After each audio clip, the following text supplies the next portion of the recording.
Good afternoon class. Last class तक हमने जो है सेकेंड पार्ट तक आपका लेसन सेकेंड जो है लॉस्ट स्प्रिंग वहां तक पढ़ लिया था। मुकेश की कहानी हम पढ़ रहे थे। साहिबा आलम की कहानी जो है स्टोरी उसके फर्स्ट पार्ट खत्म हो गया था और सेकेंड पार्ट जो मुकेश की एक बॉय है उसकी जो बैंगल सेलर है, बैंगल बनाने वाले हैं ये लोग, तो उसकी कहानी पढ़ रहे थे। तो नेक्स्ट है page number 18। Bangles sunny gold, paddy green, royal blue, pink, purple, every colour born out of the 7 colour of the rainbow. जो ये चूड़ियां बनाने वाले थे ये लोग हर कलर की चूड़ियां बनाते थे। Sunny gold, paddy green, royal blue, pink, purple और इंद्रधनुष में जितने कलर्स होते हैं इन सबकी चूड़ी ये बना सकते थे। Lie in mounts of the unkept yard. Mounts मतलब होता है बंडल और अनकेप्ट मतलब होता है बिना सजाए, मतलब ऐसे ही किसी चीज को मिसमैनेज करके रखना। तो ऐसे मिसमैनेज करके वो एक जगह ये सब कलर की चूड़ियां रखते थे। Are built on 4-wheeler handcraft pushed by young men along with the narrow land of the shanty town। इसको मिसमैनेज करके जो ये सब तरीके की कलर की चूड़ियां जो होती थी इन सबको ये एक 4-wheeler handcraft, 4-wheeler handcraft मतलब ठेला गाड़ी जिसको हम बोलते हैं, ठीक है, धकाने वाली जो गाड़ी होती है उसके ऊपर ये सब रख लेते थे। और कोई भी एक यंग मैन जो होता था वो नेरो लैंड मतलब पतली पतली गलियों से होकर और ये जो शेंटी टाउन है यहाँ पर चूड़ियां बेचने का ये काम करते थे। And in the dark hutments next to the lines of flame of the flickering oil lamps sit boys and girls with their fathers and mothers welding pieces of the colour glass into the circle of the bangles. और dark hutments मतलब जो ये अंधेरे वाली झोपड़ियां होती थी तो वहां पे क्या होते थे कि फ्लैक्स फ्लिकरिंग्स मतलब होती है कि जो ये जहाँ पे ग्लासेस का काम होता है तो ये जो ओवन पे या फिर जो सिगड़ी जिसको बोलते हैं उस पे काम करते थे तो वहां पे ऑयल लैम्प्स लेके बैठ जाते थे और लड़के लड़कियां और उनके फादर मदर के साथ वो बैठते थे। वहां पे ये जो चूड़ियों के जो टुकड़े हो जाते थे उनको वेल्डिंग करने का काम और वापस से बैंगल्स के सर्कल्स बनाने का काम ये लोग करते थे। Their eyes are more adjusted to the dark than the light outside. और उनकी क्या है कि भट्टी के सामने आंखें काम कर करके आंखें जो है वो इतनी ज्यादा अंधेरे से एडजस्ट हो गई थी कि अब उनको क्या है अंधेरे में ज्यादा अच्छा दिखने लग गया था बजाय उजाले के। आपने देखा होगा कि जो लोग मोबाइल और कंप्यूटर के सामने ज्यादा देर तक बैठते हैं, बिल्कुल मतलब पूरे रूम में अंधेरा रहता है, ऐसे मोबाइल और कंप्यूटर चलता रहता है, तो वो अंधेरे में उनकी आंखें ज्यादा एडजस्ट हो जाती है बजाय उजाले के। जब वो ब्राइटनेस में आते हैं तो उनकी आंखें जो है वो चौंधिया जाती है, मतलब पूरी तरीके से आंखें खोल नहीं पाते हैं। तो इनकी भी अंधेरे में काम कर करके उस भट्टी के सामने काम कर करके आग के सामने काम कर करके और आंखें जो है अंधेरे में एडजस्ट हो गई थी बजाय उजाले के। That is why they are often end up the losing their eyesight before they become the elder. और ये इसलिए हो गई थी क्योंकि इन्होंने जो इनकी आई साइट जो रहती है, आई साइट मतलब जो आंखों की जो रोशनी होती है, नेचुरल रोशनी होती है, वो ये पहले ही खो देते हैं एडल्ट होने के पहले, क्योंकि बचपन से ये चूड़ियां बनाने का काम करते हैं तो ये शुरू से ही भट्टी के सामने रहना, हाई टेम्परेचर में रहना, बिना लाइट के रहना, तो इनकी आंखें ऐसी ही हो जाती है। Savita, a young girl in a drape pink dress sits along a side of the adultly woman soldering pieces of the glass. अब नेक्स्ट ये तीसरी बच्ची की बात कर रही है लेखिका जिसका नाम है सविता। एक यंग गर्ल है, टीनेज की लड़की है और जो ड्रेप मतलब फीकी पड़ गया, जैसे कपड़े का जो धुल धुल के कलर है वो फीका पड़ जाता है, ऐसे उसने एक फीकी सी पिंक ड्रेस पहन रखी है। और एक वुमन बैठी हुई है जो कि ग्लास को सोल्डिंग करने का काम कर रही है, वेल्डिंग करने का, ग्लासेस को जो छोटे छोटे टुकड़ों को जोड़ने का काम कर रही है। As her hands move the mechanically like the tongue of the machines. और उस छोटी सी बच्ची हुई सविता के हाथ ऐसे चल रहे हैं जैसे मशीन चल रही हो, इतनी ज्यादा वो मैकेनिकली काम कर रही थी, स्पीड से काम कर रही थी। I wonder if she knows the sanctity of the Bengal she helped make और मुझे लगा कि जिस तरीके से ये इतनी जल्दी जल्दी मैकेनिकली काम कर रही है, मशीन जैसा काम कर रही है, तो क्या ये इन चूड़ियों की पवित्रता को जानती है? सैंटिटी मीन्स होती है पवित्रता, ठीक है। तो हो सकता है कि ये इतनी छोटी सी बच्ची जो है ये चूड़ियों को बनाने का इतना फटाफट काम कर रही है, तो ये चूड़ियों की पवित्रता को जानती है। भारतीय नारी के लिए चूड़ियाँ क्या सिंबलाइज करती हैं, तो ये कैसे जानती है क्या इन्हें? She help man, she symbolise an Indian woman suhaag. अब लेखिका जो बोलती है कि ये जो है बना रही है, ये चूड़ियाँ इंडियन वुमन के लिए सुहाग का सिंबलाइज है ना। मैरिड वुमन जो है ये चूड़ियाँ पहनती है, तो जो इंडियन मैरिड वुमन के लिए चूड़ियाँ मतलब सुहाग का सिंबलाइज होता है वो। ऑस्पिशियसनेस ऑफ द मैरिज, और ये बहुत जो शादियों में जो है बहुत शुभ मानी जाती है चूड़ियाँ पहनना।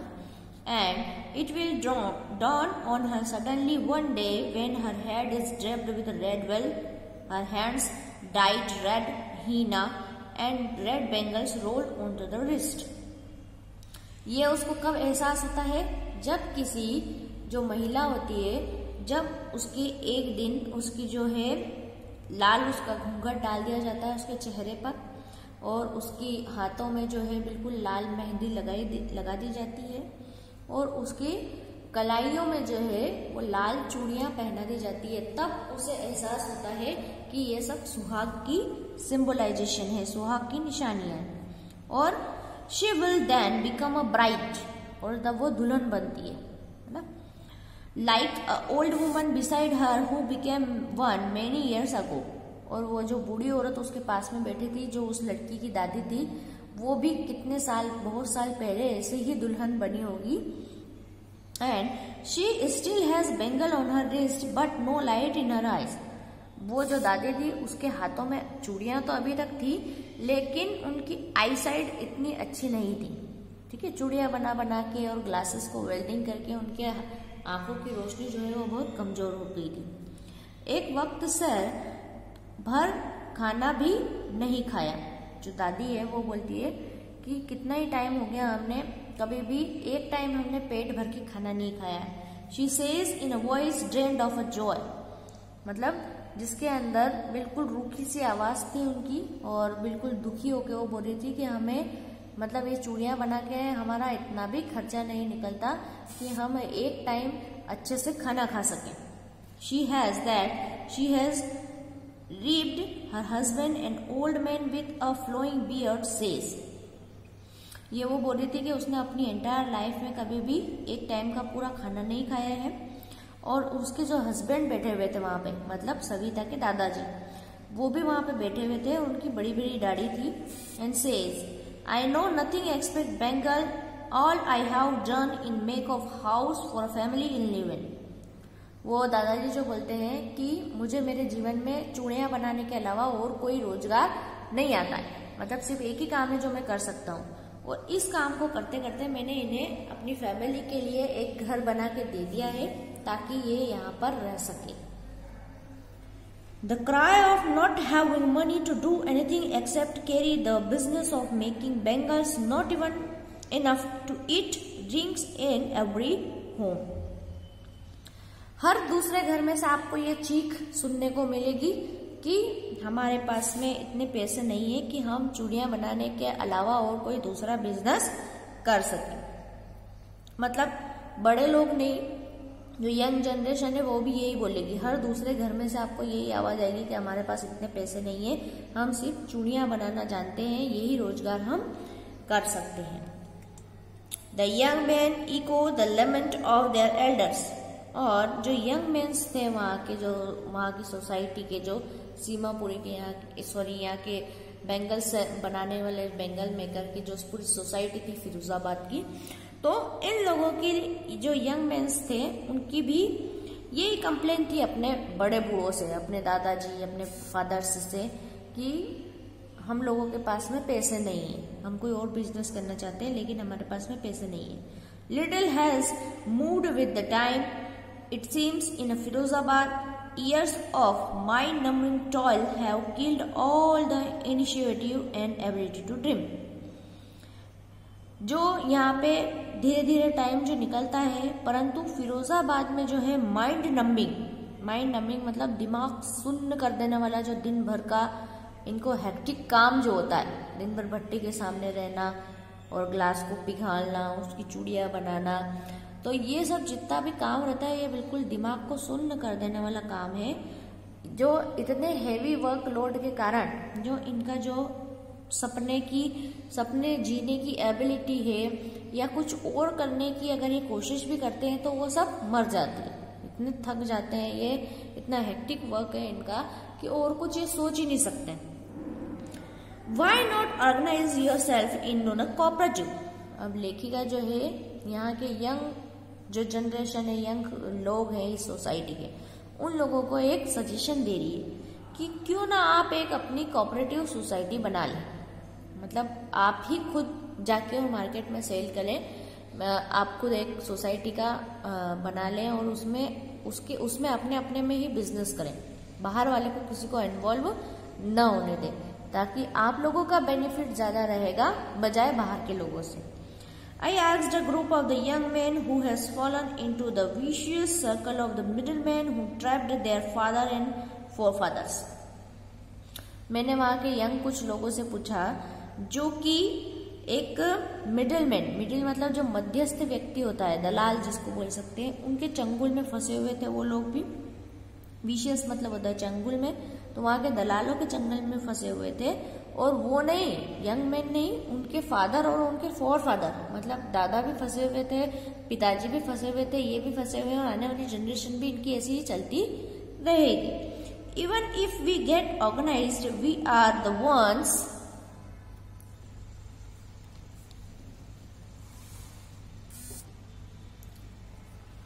who will be hottened by the police, beaten and dragged into the jail for doing something illegal.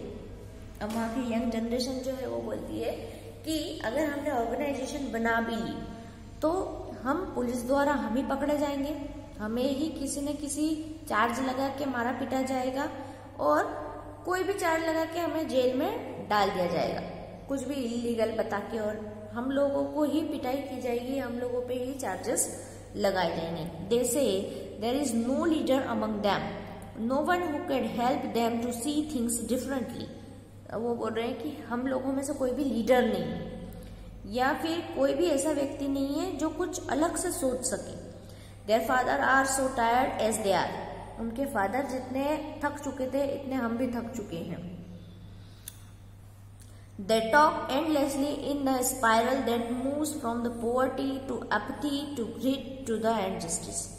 वो जितना भी एंडलेसली मतलब बिना समाप्त होने तक जब तक भी उन्होंने बात करी, सिर्फ 4 चीजों के बारे में बात करी, सिर्फ गरीबी, एपैथी मतलब उदासीनता, ग्रीड लालच के बारे में, या फिर इनजस्टिस है ना, अन्याय के बारे में बात करी। Listening to them, I see the 2 distinct words, one of the family caught in a web of poverty, burdened by the stigma of caste which they are born.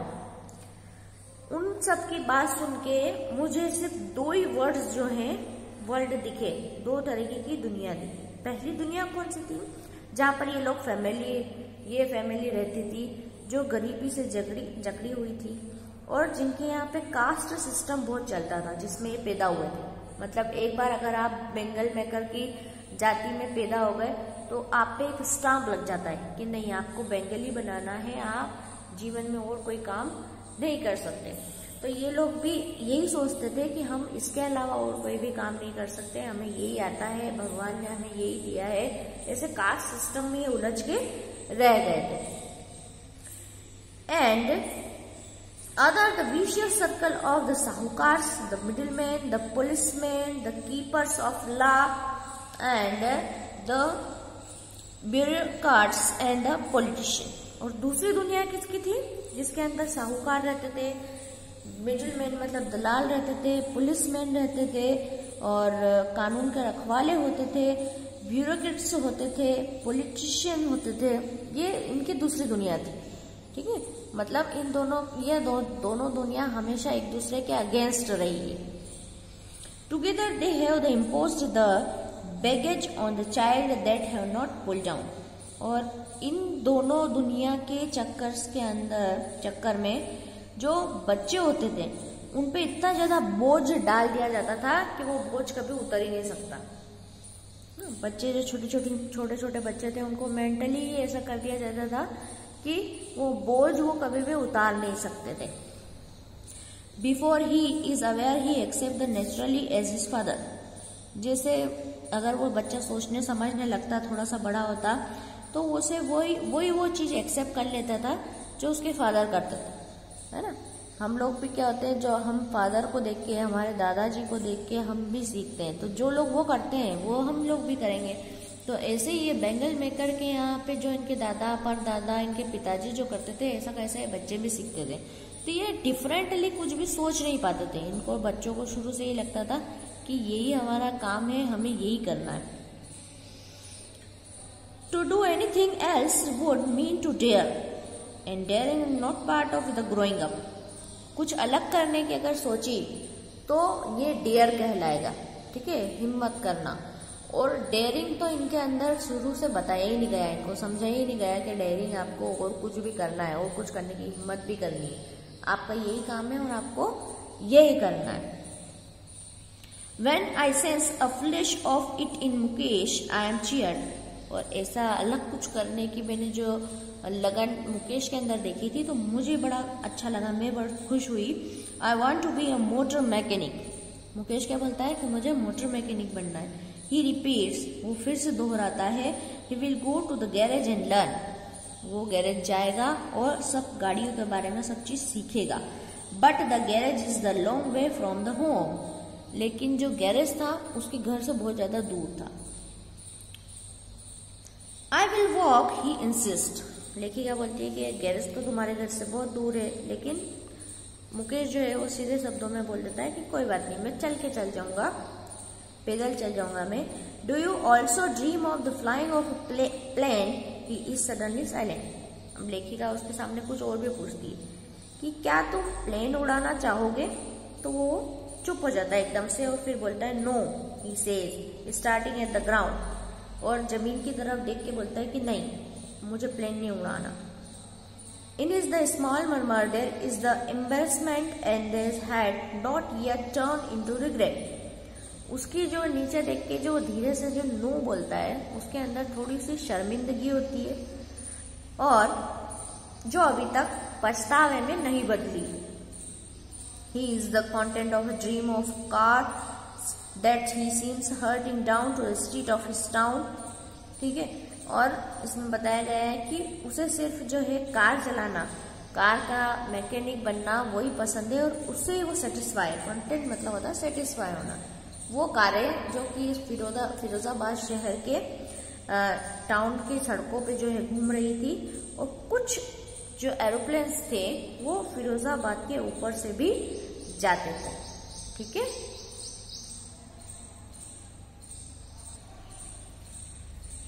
तो यहाँ आपकी जो है ये पूरी स्टोरी एंड हुई है। पूरी स्टोरी के अंदर जो है गरीब बच्चे जो रहते हैं उनका जीवन किस प्रकार से निकलता है उस बारे में लेखिका ने पूरा ये स्टोरी लिखी है। 3 बच्चों का इसके अंदर इन्होंने एग्जाम्पल दिया है। पहला साहिब, दूसरा मुकेश और तीसरा एक छोटी सी बच्ची जो है सविता। और इनकी जो घर है और इनकी सोसाइटी में कैसा एटमॉस्फेयर रहता है उसके बारे में भी हमको बताया। तो अब मैं इसकी स्टोरी कंप्लीट होने के बाद में आपके क्वेश्चन आंसर्स आपको PDF के फॉर्म में सेंड कर रही हूँ। आपको फेयर कॉपी में आपके नोट डाउन करना है। ठीक है।